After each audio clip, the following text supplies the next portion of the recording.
نحمده ونصلي على رسوله الكريم أما بعد فأعوذ بالله من الشيطان الرجيم بسم الله الرحمن الرحيم يراؤون الناس ولا يذكرون الله إلا قليلا۔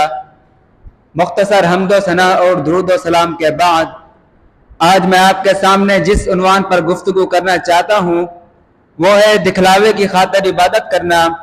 اللہ تعالیٰ کے منافقوں کے بارے میں فرمان ہے یراؤون الناس ولا یذکرون اللہ الا قلیلا، جو لوگ دکھانے کی خاطر عبادت کرتے ہیں اور اللہ تعالیٰ کو کم یاد کرتے ہیں، اس کے بارے میں نبی علیہ الصلوۃ والسلام نے فرمایا من سمع سمع اللہ بہ ومن یرائی یرائی اللہ بہ، جو لوگ شہرت کے لیے دکھلاوے کے لیے نیک کام کرتے ہیں قیامت کے دن سب کے سامنے اللہ تعالیٰ اس کو بدنام اور رسوا کر دے گا۔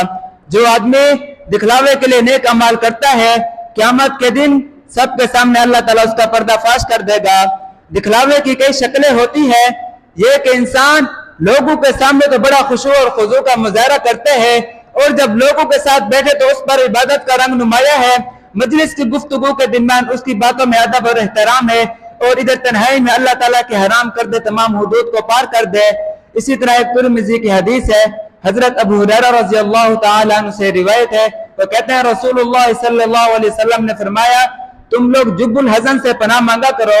تو صحابہ نے پوچھا اللہ کے نبی صلی اللہ علیہ وسلم جب الحزن کیا چیز ہے؟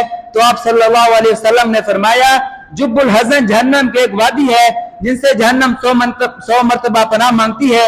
تو صحابہ نے پوچھا اللہ کے نبی صلی اللہ علیہ وسلم اس میں کون لوگ جائیں گے؟ تو آپ صلی اللہ علیہ وسلم نے فرمایا اس میں قرآن پڑھنے والے جائیں گے جو دکھلاوے کے لیے نیک اعمال کرتے ہیں۔ آخر میں اللہ تعالیٰ سے دعا ہے جو کچھ سنا اور سنایا اس پر عمل کرنے کی توفیق عطا فرمائے۔ وآخر دعوانا ان الحمد للہ رب العالمین، والسلام علیکم ورحمۃ اللہ وبرکاتہ۔